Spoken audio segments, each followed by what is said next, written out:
지난주는 참 우리나라 또 우리 민족에게 복되고 또 영광스럽고 또 감사한 한 주간이었습니다. 그제는 3.1운동이 일어난 지 꼭 몇 주년이었죠? 100주년이었습니다. 참 뜻깊은 날입니다. 3.1운동은 우리 모두 잘 알고 있듯이 우리나라의 주권을 강탈한 일본 제국주의에 맞서서 온 국민이 만세의 함성으로 일어선 역사적인 날입니다. 더군다나 저는 너무나 감사했던 것이 이 3.1운동의 100주년을 맞이하는 올해 우리가 독립된 주권을 가진 나라에서 이 날을 맞이할 수 있다는 것이 얼마나 감사한 일인가. 여러분, 우리에게 나라의 독립적인 주권과 이렇게 또 나날이 발전하고 또 성장하는 이런 국가 가운데서 살게 하신 하나님께 우리 영광의 박수를 올려드리도록 하겠습니다. 하나님 감사합니다. 네. 우리나라가 이렇게 독립된 주권을 가진 것은 전적인 하나님의 은혜인 줄 믿습니다. 뿐만 아니라 앞으로도 우리 주 예수 그리스도께서 재림하셔서 이 모든 역사가 마무리될 그날에 이르기까지 하나님께서 이 나라를 보호하시고 이 주권을 지켜주시고 다시는 이 땅에 전쟁이 나지 않게 하시고 온 세상의 평화와 용서와 화해의 복음을 이 나라 이 민족이 증거하고 전파하는 그런 복된 나라로 하나님께서 우리를 함께 하시기를, 우리와 함께 하시기를 우리 간절히 축복합니다. 이처럼 지난주는 참 감사와 감격이 넘치는 복된 한 주였습니다. 하지만 제게는 매우 곤혹스러운 한 주이기도 했습니다. 왜냐하면 여러분들이 방금 전에 우리 김지성 목사님과 함께 읽으셔서 아시겠습니다만 오늘의 본문의 내용에 어떤 내용이 들어있습니까? 원수를 사랑하라. 어떻게 일부러 짜맞춘 것도 아닌데 제가 이 본문을 어떻게 해서든지 간에 피해 보려고 했습니다만 우리 교회가 설립되는 그때부터 계속 지금 마태복음 1장 1절부터 계속 순서대로 나가고 있잖아요. 근데 왜 하필이면 이때 하나님께서 이 본문을 설교하게 하셨을까? 한번 피할 수도 없는 일이고 참 어렵고 난감한 일이었습니다. 그런데 지금까지 제가 이제 올해로 22년째 이렇게 하나님 말씀을 연구하고 설교를 지금 하고 있는데 22년간 설교를 하면서 제가 한 가지 깨달은 사실이 있습니다. 그것은 뭐냐면 해석하기 어려운 성경의 본문을 만났을 때 또 그 말씀을 전할 때 우리 성도들과 또 이 사회의 현실과 상황이 그 말씀을 적응하기가 어려울 때 오히려 거기에 하나님께서 담아놓으신 놀라운 은혜들이 있다는 거예요. 그래서 여러분도 성경을 읽으시다가 어려운 본문을 만나면 에라 모르겠다 하고 덮고 지나가시는 것이 아니라 오히려 나에게 어떨 때는 걸림이 되는 것 같고 어떨 때는 이 말씀이 나와는 안 맞는 것 같고 또는 너무 어렵게 느껴질 때 오히려 그 말씀을 붙잡고 씨름하다 보면 하나님께서 분명히 놀라운 은혜의 말씀과 깨달음을 우리에게 주실 줄 믿습니다. 그래서 어떨 때는 정말 어려운 말씀들을 만나게 돼요. 그러면 정말 머리카락이라도 쥐어잡고 막 뜯을 만한 그런 심정으로 막 그 말씀을 매달리고 또 연구하고 깨달으려고 노력하는데 정말 그런 노력이 필요하다는 것이죠. 그렇다고 제가 설교 준비하면서 머리를 하도 쥐어뜯어서 이렇게 머리숱이 적은 것은 아닙니다. 그러니까 마음이 그렇다는 거죠. 그래서 그 말씀 가운데 얼마나 하나님께서 귀한 보물을 감춰 놓으셨는가 이것을 찾아서 깨달아 아는 여러분과 제가 되기를 간절히 축원합니다. 그래서 3.1운동 하면 우리의 원수였던 일본 제국주의와의 그 아주 좋지 않은 관계, 그리고 거의 대부분 우리가 일방적으로 당한 거 아니겠습니까? 그러니 우리가 얼마든지 원수라고 여기고 미워하고 증오해도 누가 뭐라고 할 사람이 없을 것입니다. 그런데 여러분, 저는 이 3.1운동 100주년 기념을 맞이하는 지난 한 주간 이 말씀을 묵상하면서 하나님께서 주시는 깊은 깨달음을 얻었습니다. 그것은 뭐냐면 하나님께서 우리나라와 우리 민족을 참으로 사랑하신다는 깨달음이었습니다. 그냥 말로만이 아니라 진실로. 그래서 하나님께서는 이 세상에 수많은 나라와 민족들이 있지만 특별히 이 나라와 이 민족을 사용하셔서 온 세상에 용서와 화해와 평화의 복음을 증거하시기를 기뻐하신다 하는 그런 사실을 깨닫고 제 마음이 위로를 얻었습니다.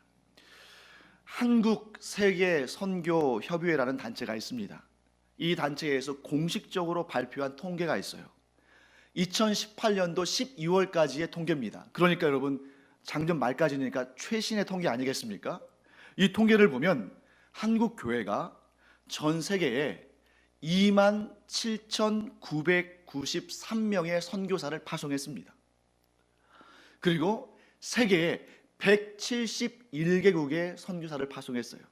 아마 이 숫자는 우리나라의 공식적인 영사관이나 대사관이나 이런 숫자보다 훨씬 많은 것이고, 또한 우리나라가 전 세계적으로 무역을 굉장히 많이 하는 나라잖아요. 그 무역을 위해서 기업들이 진출한 나라보다 훨씬 많은 숫자입니다. 그 중에서도 일본에 1,547명의 선교사를 파송했어요. 한국이 선교사를 파송한 나라들 가운데 가장 많은 선교사를 파송한 세 번째 나라가 일본입니다. 아마 제가 그 정확한 데이터를 구하려고 노력했는데 얻지는 못했습니다만, 일본에서 활동하는 외국인 선교사들 가운데 한국인 선교사들이 가장 많을 거라고 저는 확신합니다. 참 특이한 일이죠. 정치, 경제, 군사, 문화, 특별히 스포츠, 이런 모든 분야에서 아직도 우리는 일본을 증오하고 미워하고 경쟁하고, 어떤 경우는 우리가 힘이 딸린다 할지라도 어떻게 해서든지 간에 일본만은 이겨야 한다는 그런 마음이 우리 안에 가득 차 있습니다. 그렇지 않습니까? 우리가 아무리 부인한다 할지라도 우리가 일본에 대해서 증오심을 가지고 있고, 원망하는 마음, 싫어하는 마음을 갖고 있고, 미워하는 마음을 갖고 있다는 것을 부인할 수 없는 것이죠. 이것이 우리 한국 사람들의 정서입니다. 그런데 오직 한 분야, 모든 분야 가운데 딱 하나, 선교에 있어서만큼은 한국은 이미 원수를 사랑하라는 그 예수님의 가르침을 실천하고 있는 것입니다. 멀리 갈 필요도 없죠. 우리 김주성 목사님 아버지가 우리 김창수 목사님, 저랑도 굉장히 각별한 관계였었는데, 그분이 이제 제가 서울 광역교회에서 새벽기도 인도할 때 늘 오시던 집사님이셨거든요. 그런데 어느 날 일본에 가신다는 거예요. 깜짝 놀랐습니다. 왜 그 수많은 나라 가운데 일본일까? 저라면 그렇게 결정 못할 것 같아요. 근데 지금 일본에서 그 역사적으로 보면 우리의 원수 같은 그들 혹은 그들의 후손들에게 복음을 증거하는 그런 너무나 귀한 오늘의 말씀을 삶으로 실천하는 이런 사역을 하고 계시는 것을 보게 됩니다. 여러분, 사실 신앙생활 하지 않으시는 분들은, 우리 국민들 가운데 신앙생활 하지 않으신 분들은 이러한 분야가 있다는 것도 모를 거예요. 뭐 한국이 세계적으로 선교사를 많이 파송한다 이런 사실도 알지도 못할 것이고, 또 일본에 이렇게 많은 선교사들이 파송돼서 활동한다 이런 것도 관심도 없을 겁니다. 하지만 하나님께서 이 땅을 돌아보실 때 가장 관심이 있는 분야는 다른 분야가 아니에요. 어떤 분야겠습니까? 선교인 것입니다. 왜? 그 선교를 통해서 오늘도 하나님의 나라가 확장되고 있기 때문입니다. 그 일에 있어서 우리가 이렇게 존귀하게 사용된다는 것은 너무 감사한 일이죠. 근데 우리나라의 통계만 그런 것이 아니에요. 제가 또 어제 이제 설교를 준비하면서 미국의 자료도 찾아봤습니다. 미국에 고든 코넬 세계 기독교 연구소라는 아주 공신력 있는 단체가 있어요.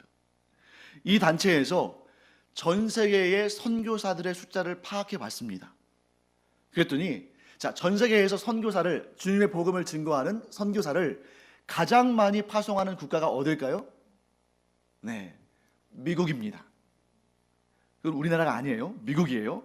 그런데 거기에서 밑에 또 하나의 자료를 조사해서 올려놨습니다. 기독교 인구 100만 명당 선교사 파송 숫자. 자, 미국 자체는 우리보다 인구가 엄청 많잖아요. 그리고 기독교 인구도 많죠. 그러니까 절대적인 숫자에서 선교사를 세계에서 가장 많이 파송하는 것은 어쩌면 당연한 일입니다.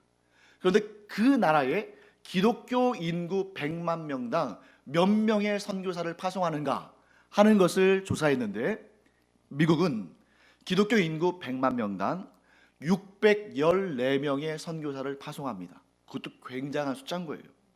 그런데 우리나라 대한민국은 기독교 인구 100만 명당 1014명의 선교사를 파송하고 있습니다. 거의 미국보다 2배 가까운 숫자를 파송하고 있다는 거죠. 여러분, 저는 너무나 감사했습니다. 왜냐하면 우리나라가 일본 제국주의의 나라의 주권을 빼앗긴 뼈아픈 역사를 기억하고 있지만, 이것을 원수를 사랑하는 마음으로 이렇게 변화시키고 있는 것을 보게 되는 거죠. 여러분, 잘 생각해 보세요. 우리나라가 얼마나 그리스도의 복음을 선포하기에 좋은 나라요, 좋은 민족이냐면, 예를 들면 일본 사람이, 우리가 일본의 식민 지배를 당할 때 일본 사람의 일본 선교사가 우리나라에 와서 용서의 복음, 화해의 복음을 전한다고 생각해 보세요. 그 말에 마음이 감동할 사람들이 얼마나 있겠습니까? 지금 일본의 식민 지배를 당하고 있는데 일본 목사가 와서, 일본 선교사가 와서 용서해야 됩니다, 원수도 사랑해야 됩니다, 그러면 그 말이 귀에 들어오겠습니까? 그런데 우리와 같이 이렇게 식민 지배를 당하고 수탈을 당하고 수없이 많이 침략을 당했음에도 불구하고 우리가 그것을 예수 그리스도의 사랑과 복음으로 녹여내고 용서의 복음, 화해의 복음, 원수를 사랑하라는 이 말씀을 전할 때에 얼마나 세계 사람들이 그 말씀에 귀를 기울이고 감동하겠습니까? 그러니 여러분, 내가 당한 고통을 딛고 일어서서 나와 비슷한 고통을 당하는 사람을 위로하고 도우면 얼마나 마음에 그 위로와 감동이 와 닿겠어요. 그러니까 우리나라, 우리 민족이 참 예수 그리스도의 이 복음, 죄인들에게 그 수없이 많은 조롱과 핍박과 환난을 당하셨지만 그들을 정죄하지 않으시고 똑같이 갚지 않고 용서와 사랑으로 덮으신 이 그리스도의 복음을 전하기에 우리나라와 우리 민족은 얼마나 좋은 위치에 있는가 하는 것을 제가 생각해 봤습니다. 여기서 설교를 마치면 좋겠죠? 그런데 원수를 사랑하라는 이 말씀을 우리 개인의 삶에 적용하기에는 너무나 어려운 것이 사실입니다. 저도 마찬가지예요. 그래서 예수님은 43절 말씀에 이렇게 말씀하십니다. 뭐라고 하시냐면, 또 내 이웃을 사랑하고 내 원수를 미워하라 하였다는 것을 너희가 들었으나, 여기까지만 말씀하시면 좋겠어요. 그럼 마음껏 원수들을 미워할 수 있잖아요. 그런데 여러분, 이 말씀을 저는 보면서 제가 머리를 좀 긁적였습니다. 분명히 지금 예수님께서 이 말씀을 인용하실 때에는 어딘가에서 이 말씀을 따다가 인용하신 거잖아요. 1차적으로는 그게 구약 성경일 수 있습니다. 그래서 구약 성경에 과연 이웃은 사랑하는데 원수는 미워하라는 그러한 말씀이 있을까 하고 찾아봤어요. 그런데 여러분, 이런 작업들을 미리 다 해놓은 학자들이 있기 때문에 우리는 그들의 도움을 받을 수 있습니다. 혹시 여러분 가운데 관주 성경을 가지신 분들은, 자, 예수님께서 지금 43절 말씀에 이 말씀 하시잖아요.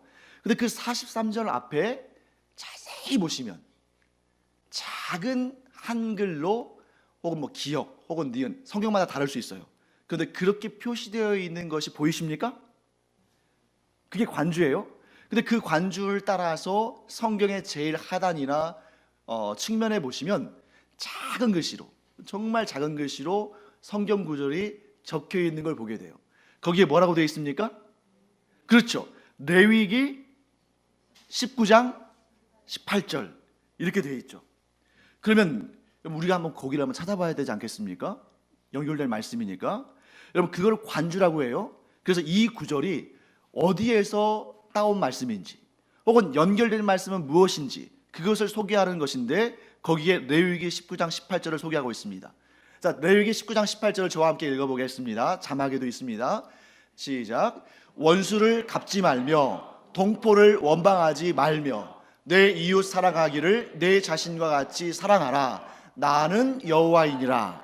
자, 레위기 19장 18절 말씀은 여호와 하나님의 명령이죠. 그런데 오늘 마태복음, 자, 이 화면을 여러분 보시면 마태복음 5장 43절에 분명히 비슷한 내용의 말씀을 하시는 것 같은데 예수님이 인용하신 말씀과는 굉장히 큰 차이가 있죠. 형식은 비슷한데 내용을 들여다보면 굉장히 차이가 있습니다. 어떤 차이가 있는지 한번 보겠습니다. 첫째, 예수님이 내 이웃을 사랑하고 라고 말씀하셨는데 레위기 19장 18절에는 뭐라고 되어 있습니까? 내 이웃 사랑하기를 어떻게 해요? 내 자신과 같이 사랑하라. 근데 지금 마태복음 5장 43절 말씀에는 내 자신과 같이 사랑하라는 말씀이 없죠. 빠져있죠. 그 다음에 이제 원수에 대해서 보겠습니다. 레위기의 말씀에는 원수를 갚지 말며 동포를 원망하지 말라라고 되어 있는데 예수님께서 인용하신 말씀에는 뭐라고 되어 있습니까? 내 원수를 미워하라. 완전히 반대 아니에요? 그러면 여러분, 예수님께서 레위기 19장 18절 말씀을 잘 모르시고 실수하신 것일까요? 아니면 예수님께서 레위기 19장 18절 말씀을 마음대로 이랬다 저랬다 변경시키신 걸까요? 그렇지가 않습니다. 왜 이런 차이가 생겼냐면 이 말씀은 예수님께서 레위기 19장 18절 말씀을 인용하신 것이 아니라 그 말씀을 인용해서 자기 마음대로 해석한, 자기의 입맛대로 바꿔버린 유대교인들의 전통을 인용하시면서 그들의 잘못을 꼬집어서 말씀하시는 것입니다. 너희들은 이런 말을 들었지만 이런 말에 속아 넘어가지 말아라. 이것은 잘못된 것이다 라고 말씀하시는 것입니다. 사랑하는 성도 여러분, 그러면 왜 유대인들은 1.1획도 변경해서는 안 되는 거룩하신 하나님의 말씀을 이렇게 바꿔놓았을까? 그 이유를 우리가 한번 알아봐야 됩니다. 그들은 이웃을 사랑하라는 말씀까지는 좋은데 내 자신과 같이, 곧 내 몸과 같이, 또한 내 생명과 같이 사랑한다는 것은 너무나 부담스럽기 때문에 그 부분은 싹 빼버리고 내 자신과 같이라는 내용은 싹 빼버리고 은근슬쩍 이웃을 사랑하라라는 말씀으로 두루뭉술하게 고쳐놓은 것입니다. 왜 그럴까요? 그렇게 해야만 빠져나갈 구멍이 생기기 때문이에요. 자, 이웃을 사랑하라고 했습니다. 그런데 어느 정도가 이웃을 사랑하는 것인지 이거는 뭐 코에 걸면 코걸이고 귀에 걸면 귀걸이잖아요. 그러니까 이런 식으로 말씀을 변경시켜 놓은 것이죠. 그런데 원수를 사랑하라는 이 말씀, 원수를 미워하지 말고 증오하지 말고 또 사랑하라는 이 말씀만큼은 아무래도 어떻게 해서도 안 되겠나 봐요. 그들의 역사상 그들이 경험했던 울분이 터져나오니까 어떻게 바꾼 겁니까? 원수를 미워하라, 이렇게 바꾼 것입니다. 여러분, 제가 여러 번 말씀드렸습니다만 이스라엘 민족과 우리 민족은 상당히 유사한 면이 있습니다. 지정학적으로 우리나라도 북으로는 뭐 북한과 또 러시아가 있고 또 서로는 중국이 있고 동으로는 또 일본과 또 미국이 있고 주변에 정말 이렇게 전 세계적으로 강력한 나라들에 둘러싸여 가지고 길을 펴지 못하는 그런 상황 가운데 있잖아요. 이스라엘도 마찬가지입니다. 아니, 이스라엘은 더했습니다. 이스라엘은, 자, 여러분, 우리나라는 일본 제국주의의 몇 년간 식민 지배를 받았습니까? 자, 간혹 이제 36년이라고 하는 경우도 있는데 이렇게 좀 좋지 않은 역사는 가급적이면 줄이는 게 좋죠. 그래서 만 35년, 만 35년을 식민 지배를 받았습니다. 근데 이스라엘은 몇 년을 식민 지배를 받았을까요? 이스라엘은 2500년을 다른 나라의 식민 지배를 받았습니다. 그래서 북이스라엘이 아수르에 의해서 멸망당할 때부터 남유다가 바벨론에 의해서 멸망당하고 바벨론이 망하니까 이제 좀 독립을 좀 회복하나 싶었는데 그 다음에 페르시아, 그 다음에 헬라 제국, 오늘날 그리스죠. 그 다음에 역사상 세계에서 가장 강력했던 제국 로마 제국, 계속해서 끊임없이 수탈을 당하고 침략을 당하고 나라의 주권을 잃고 살았어요. 그러니 그들이 얼마나 그 원수들을 향해서 이를 부득부득 갈며 살았겠습니까? 그런 그들 앞에 원수를 사랑하라는 그 메시지가 들리겠습니까? 그러니 그들이 이렇게 전통을 바꾼 거예요. 이 레위기 19장 18절 말씀을 살짝 감추고 원수는 미워해도 좋다. 그러면서 마음껏 원수를 미워하고 증오하는 그런 역사와 전통 가운데 살았습니다. 여러분, 바로 이것이 사람의 마음입니다. 우리라고 다를 것 없습니다. 우리가 이스라엘에 대해서 비판할 수도 없고 그들에 대해서 잘못했다고 정죄할 수도 없습니다. 왜? 우리 역시 원수를 사랑하라는 명령을 성경 가운데서 제일 힘들어 하거든요. 내 눈앞에 있는 원수를 어떻게 용서하고 내 눈앞에 있는 나의 그 눈앞에 가시와 같은 그들을 어떻게 덮어줄 수 있겠습니까? 그래서 우리가 성경을 읽을 때에도 우리 이런 마음이 들죠. 핍박당하고 환난당하고 고통당하는 이스라엘을 보면 왠지 짠하고 불쌍하고 내 처지 같고, 그런데 그 이스라엘을 공격하고 하나님에 대해서 대적하고 하는 그런 악한 무리들을 보면 막 마음에서 분노가 일어나고 정죄하게 되죠. 몇 가지 예를 한번 들어보겠습니다. 하와가 사탄의 시험에 빠져서 선악과를 먹고 하나님의 명령을 불순종한 거죠. 선악과를 먹고 그 남편 아담에게도 주어서 먹게 할 때 우리는 아담과 하와에 대해서 이렇게 원망하죠. 저 아담 할아버지가, 저 하와 할머니가 죄만 짓지 않았어도 우리가 오늘날 죄 아래서 이렇게 고통당하며 살지 않을 텐데, 원망하는 마음이 든다는 것입니다. 또한 가인이 자기가 드린 제사는 하나님께서 받지 않으시고 자기의 형제 아벨이 드린 제사만 받아주셨을 때 얼마나 그 안에서 질투심이 요동쳤습니까?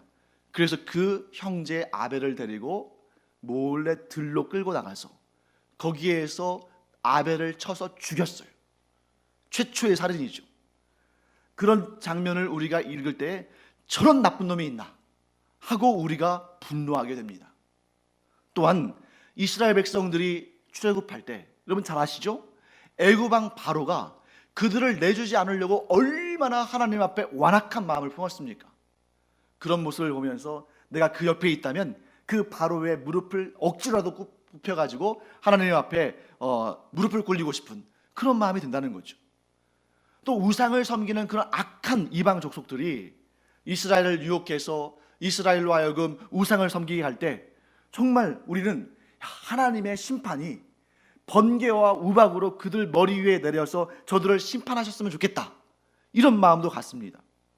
마지막으로 이스라엘의 그 위선적인 종교 지도자들이 예수님을 향해서 끊임없이 조롱하고 모함해서 결국 예수님을 붙잡아서 십자가에 달려 죽게 할 때 우리는 그들이 너무나 밉고 원망스럽고 증오의 마음이 우리 가운데 생깁니다. 하지만 여러분, 저는 오늘 여러분들이 아마 생각하지도 못했을 충격적인 사실 하나를 말씀드리고자 합니다. 우리는 성경에 나오는 이런 악한 자들, 하나님의 원수들, 하나님을 대적하는 자들을 볼 때에 우리도 저들을 향해서 미워하는 마음, 증오하는 마음을 갖고, 또 하나님께서 그 원수들을 책망하시고 그 원수들을 정죄하실 때 마음 후련하게 정말 잘하셨다고 그렇게 생각하고 기뻐합니다만, 하지만 정작 우리 자신이 그와 같이 정죄받고 심판받았어야 할 하나님의 원수들이라는 사실을 별로 생각하지 않는다는 거예요. 그러나 여러분, 하나님 앞에 우리는 이렇게 고백해야 됩니다. 하나님, 제가 하나님 앞에 불순종한 아담이고 하와이고, 또한 제가 형제를 미워해서 죽인 가인과 같은 사람이고, 내가 하나님 앞에 완악한 바로요, 내가 우상을 섬기던 사람이요, 내가 예수 그리스도를 십자가에 매어 달리게 한 그런 죄인 중에 죄인이라고 내가 하나님의 원수였다고 고백해야 되는 것입니다. 우리는 내가 언제 하나님의 원수였나? 내가 언제 예수님의 말씀에 불순종했지? 내가 언제 그런 죄를 지었지? 이렇게 생각할지 모르지만 지금 몇 주 동안 예수님께서 우리에게 주신 그 말씀을 잘 기억해 보십시오. 예수님이 뭐라고 하셨습니까? 형제를 향하여 바보라고 한 사람들마다, 즉 형제를 조롱하고 미워하고 판단한 사람들마다 이미 살인죄와 같은 죄를 저지르는 것이다. 또한 사람을 향해서 음욕의 마음을 품은 자마다 이미 간음한 것이다. 또한 누군가 나에게 악한 일을 했을 때 그 악을 그대로 갚아주는 자마다 이미 하나님 앞에 죄를 지은 것이다. 계속해서 예수님께서 지난 몇 주간 동안 우리에게 이런 메시지를 주셨습니다. 우리가 진실로 정직한 사람들이고 우리가 진실로 우리의 속마음에 솔직한 마음이 있다면 우리는 반드시 이렇게 고백해야 됩니다.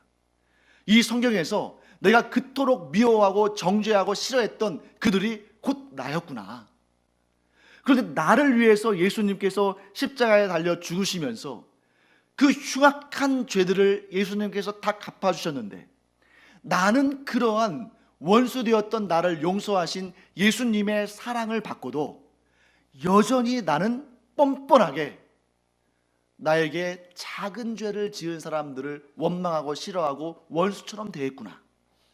이런 마음이 우리 안에 있어야 한다는 것입니다. 여러분, 우리가 언제 구원을 받았을까요? 어떤 분들은 내가 내 입으로 예수를 구주라고 시인하고 예수님을 나의 주님으로 영접했을 때 내가 구원받았다, 이렇게 말씀하실지 모르겠습니다. 하지만 그렇지 않습니다. 우리가 아직 죄 가운데 있어서 하나님을 알지도 못하고 예수님을 믿지도 않으며 내가 죄인인 것을 알지도 못하는 그때에 예수님께서 우리를 먼저 사랑하심으로, 예수님께서 우리를 먼저 찾아주심으로, 예수님께서 내가 내 죄에 대해서 알지도 못하는데 내 죄를 위해서 십자가에 먼저 달려 죽으심으로 우리가 구원을 받은 것입니다. 성경은 이렇게 말씀하십니다. 우리 로마서 5장 8절을 한번 보겠습니다. 자, 자막이 나오죠? 함께 읽어보겠습니다. 우리가 아직 죄인 되었을 때에 그리스도께서 우리를 위하여 죽으심으로 하나님께서 우리에 대한 자기의 사랑을 확증하셨느니라. 아멘. 여러분, 우리가 우리 죄를 다 회개하고 우리의 잘못된 부분들을 다 뜯어 고치고 하나님 앞에 이제는 이 정도면 하나님 앞에 의로운 모습으로 보여지겠지 하는 그때에 하나님께서 그래, 그 정도면 됐다 하고 우리를 택하시고 우리를 구원하시고 우리를 용서하신 것이 아닙니다. 우리가 전혀 하나님에 대해서 알 생각도 없던 그때에 우리가 나는 죄인이 아니다, 세상에 저렇게 악한 죄인들이 얼마나 많은데 나 같은 사람한테 죄인이라고 하면 이 세상에 선한 사람이 누가 있냐 라고 그렇게 나름대로 내 자신이 선하다고 여겼으나 여전히 우리 안에 그 더럽고 추악한 죄가 있을 때에 예수님께서 우리를 택하시고 우리를 사랑하시고 우리를 위해서 대신 십자가에 달려 죽으심으로 우리를 품어주신 것입니다. 그러면 여러분, 이 사랑을 우리가 갚을 수 있는 유일한 방법은 무엇인가? 내가 받은 은혜를 이 세상에 아직도 하나님을 알지 못하고 아직도 예수 그리스도께로 나가지 못하는 이들을 품고 그들을 용서하고 그들을 위해서 기도하는 것이죠. 그래서 본문에서 예수님은 분명히 말씀하십니다. 원수를 미워하지 말고 사랑해라. 그리고 너를 박해하는 자를 위해서 기도하라. 이것이야말로 예수님께서 우리에게 부탁하는 최고의 명령이고 최고의 뜻이라는 것이죠. 여러분, 예수님은 우리가 이 세상에서는 지옥 같은 고통 속에 살다가 나중에 천국 가서야, 거기서야 모든 고통의 짐을 벗어버리고 거기서 진정한 행복을 누리며 사는 것을 원하지 않으십니다. 예수님은 뭘 원하세요? 이 땅에서부터, 이 세상에서부터 천국의 기쁨과 행복을 누리며 살기를 원하셔요. 그것을 아시기 때문에, 그것을 원하시기 때문에 오늘 우리에게 말씀하시는 것입니다.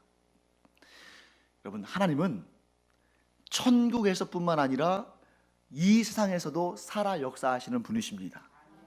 하나님은 천국에서만이 아니라 이 세상에서도 주인 되시는 분입니다.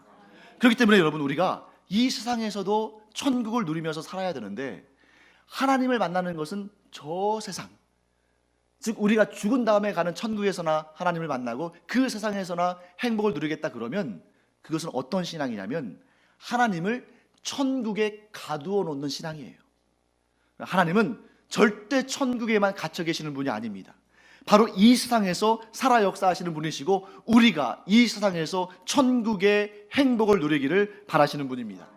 그러면 어떻게 하면 우리가 이 세상에서 살아 숨쉬는 모든 순간마다 천국을 경험할 수 있을까?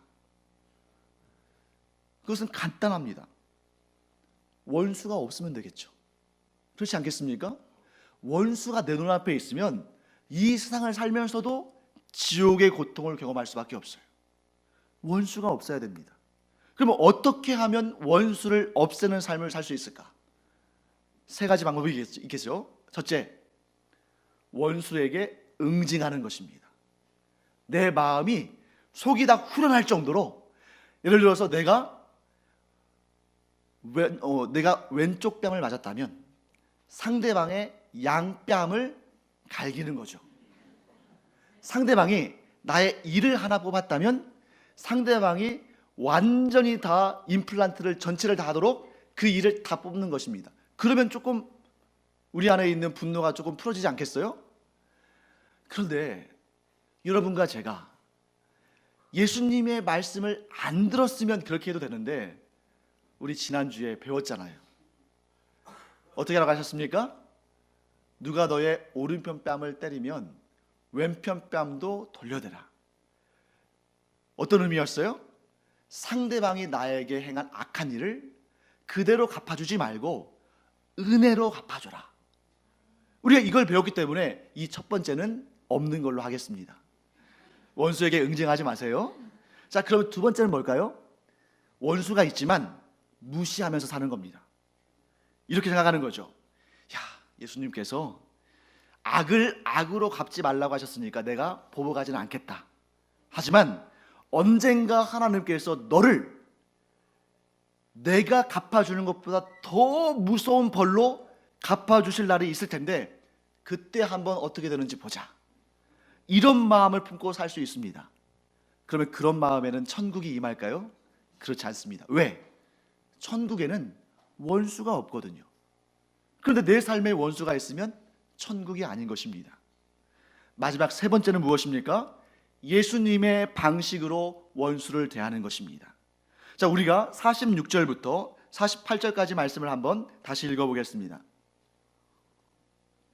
자, 우리 한번 읽어볼까요? 너희가 너희를 사랑하는 자를 사랑하면 무슨 상이 있으리요? 세리도 이같이 아니하느냐? 또 너희가 너희 형제에게만 무난하면 남보다 더하는 것이 무엇이냐? 이방인들도 이같이 아니하느냐? 그러므로 하늘에 계신 너희 아버지의 온전하심과 같이 너희도 온전하라. 아멘. 여러분, 분명히 제가 이렇게 말씀드리고 싶습니다. 여러분들이, 제가 아무리 여러분들을 설득해도 원수를 미워하는 마음이 없어지지 않을 수 있어요. 그런데 여러분들이 진실로 예수 그리스도를 구주로 영접했다면 원수를 미워한다 할지라도 여러분들은 지옥에 떨어지지는 않습니다. 예수를 믿는다고 해서 우리 마음속에 저절로 원수를 용서하고 원수를 사랑하고 원수를 은혜로 덮어주는 마음이 생기지 않아요. 만약에 저절로 그런 마음이 생긴다면 예수님께서 원수를 사랑하라고 우리에게 말씀하지 않으셨을 겁니다. 거기에는 시간이 필요하고 노력이 필요하고 의지가 필요합니다. 근데 여러분들이 아직 그 단계까지 올라가지 못하실 수 있어요. 그러면 그대로 살아가세요. 그렇다고 해서 내가 원수를 미워하는 마음이 있다고 해서 내가 예수님의 사람이 아닌 것도 아니고, 내가 받은 구원이 취소되는 것도 아니고, 여러분들이 지옥으로 떨어지는 것도 아닙니다. 하지만 분명히 기억하십시오. 예수님이 뭐라고 하시냐면, 원수를 사랑하고 나를 박해하고 나를 미워하고 나를 고통스럽게 하는 자를 위해서 기도하며 나를 사랑하는 사람만 사랑하는 것이 아니라 나를 사랑하지 않는 사람도 사랑하여 주면 거기에는 반드시 상이 있다고 말씀하십니다. 반드시 상이 있어요. 그러니까 여러분이 그 상을 받기를 원치 않으면 그냥 사셔도 괜찮습니다. 하지만 그 상을 받기를 원한다면 여러분들은 예수님의 말씀에 순종하고 따라야 됩니다. 그럼 여러분, 어떤 상일까요? 실제로 우리는 상하면 그래도 뭔가 손에 두둑히 묵직하게 이런 무게감이 느껴져야 상이라고 생각하죠. 딸랑 상장 하나만 주면 별로 안 좋아하잖아요. 뭐 부상에 더 마음이 가는 것이 인간의 인지상정이죠. 그런데 예수님은 뭐라고 말씀하시냐면, 그런 예를 들어서 너희가 원수를 사랑할 때마다, 너희를 박해하는 자들을 위해서 기도할 때마다 내가 한 1억씩 주겠다, 이렇게 말씀하시면 아마 많은 분들이 원수를 사랑하는 것을 즉시 이 예배가 끝나는 순간 나가서 그렇게 하실지 모르겠는데, 예수님은 그렇게 말씀하지 않으셨어요. 예수님이 말씀하신 상은 뭐냐면 바로 이것입니다. 하나님께서 우리를 향해서, 그래, 너는 내 앞에 온전한 자다. 네가 원수를 사랑하고 너를 박해하는 자를 위해서 기도하는 너의 모습을 보니 너는 분명히 내 아들이고 내 딸이며 너는 내 앞에 온전한 자다 라고 말씀하십니다. 그러면 여러분, 하나님 앞에 온전하다 일컬음을 받는 자가 받는 상은 무엇인가? 예를 들면 이런 것입니다. 이 세상의 예를 따지고 보면 그것은 백지수표와 같은 거예요. 여러분들이 받을 수 있는 최고의 선물은 아마 백지수표 아닐까요? 원하는 대로 적어내면 되는 거잖아요. 자, 그런데 왜 이 온전한 자라는 이 상이 그와 같은 백지수표와 같은 거냐면, 하나님은 하나님 앞에 온전한 자, 즉 하나님의 뜻대로 살아가며 하나님의 그 원하신 대로 살아가는 그들에게 그 온전한 자가 무엇을 구하든 그것을 주신다고 약속하셨습니다. 그리고 여러분과 제가 하나님 앞에 온전한 자가 되면 우리가 구하는 것을 하나님께서 들으시고 응답하시고 역사하십니다.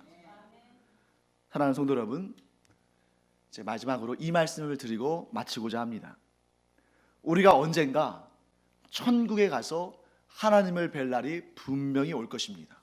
그리고 저는 이 자리에 계시는 여러분과 여러분들의 가족과 여러분들의 후손 가운데 단 한 명도 빠짐없이 하나님의 나라에서 하나님을 뵙는 그 은혜와 영광을 누리시기를 간절히 축원합니다. 그때 여러분, 가장 반가운 사람이 누굴까? 여러분이 천국에서 만날 사람들 가운데 가장 반가운 사람은 여러분들이 이 땅에서 원수였던 사람을 만나면 가장 반가울 거예요.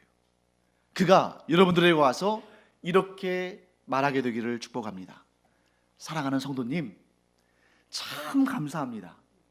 제가 이 세상에 살아갈 때 당신에게 참 못된 마음 품고 모질게 대하고 몹쓸 짓도 많이 했는데 당신이 나에게 그대로 갚아주지 않고 나를 용서해주고 사랑으로 덮어줘서 내가 그 용서와 그 사랑에 깜짝 놀라서 그 사랑에 감격해서 당신을 통해 예수님을 만나기로 결정했습니다.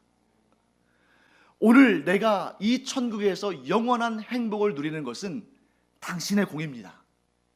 이렇게 말한다면 그것이야말로 우리가 천국에서 받게 될 가장 큰 상급이 되지 않겠습니까? 원수를 예수님처럼 원수를 불쌍히 여기고 또 예수님처럼 원수를 사랑함으로 말미암아 하나님께서 주시는 최고의 상을 받아 누리는 여러분과 제가 되기를 간절히 축원합니다.